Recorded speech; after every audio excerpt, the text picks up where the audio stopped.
The vaccine against coronavirus disease is likely to be anywhere between 50 to 100% effective, according to Director General of the Indian Council of Medical Research, that is ICMR. We are aiming for 100% efficiency but may land between 50 to 100%. However, it still would be an effective vaccine against the virus, ICMR Director Dr. Balram Bhargava said while speaking to the media. He added that as per the World Health Organization, a vaccine having about 50% efficacy is acceptable for administration.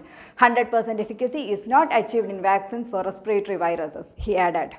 All the vaccines for respiratory viruses are not 100% effective. The World Health Organization says that there are three things key for a vaccine: safety, that is how safe it is for human use; immunogenicity, whether it is able to provoke body's immune response; and its efficacy, how effective it is against the virus, said Director General ICMR Dr. Balram Bhargava.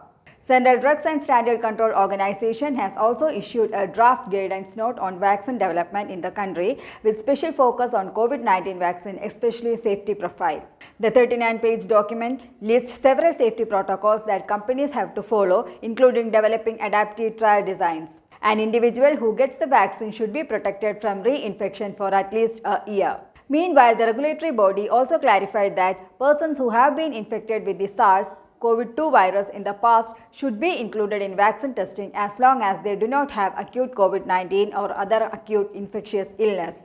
Initiation of phase 3 trials should be preceded by adequate characterization of safety and immunogenicity for each vaccine candidate, dose level and age group to be evaluated to support general safety, potential for vaccine efficacy and low risk of vaccine associated with respiratory disease, according to the note. Subjects with history or laboratory evidence of prior COVID-19 infection should not be excluded from COVID-19 vaccine trial.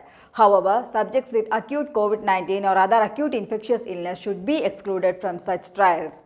Consideration should be given for inclusion of diverse populations in all phases of clinical development to ensure that vaccines are safe and effective for everyone in the indicated populations.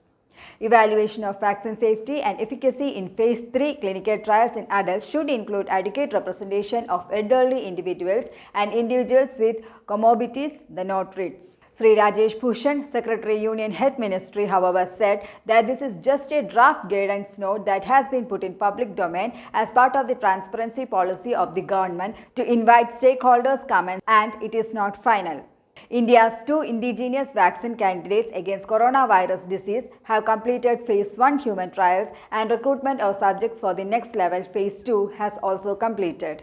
Indian government was approached by the Russian government through appropriate channels for assistance and collaboration in terms of establishing a manufacturing base through our companies here for their vaccine, basically connecting the Russian teams with Indian manufacturing companies. That in normal course also happens, but that connect was facilitated and they are in talks with various companies, said Dr. V.K. Paul, member Niti Aayog, who chairs the COVID-19 Empowered Group for Vaccines in India.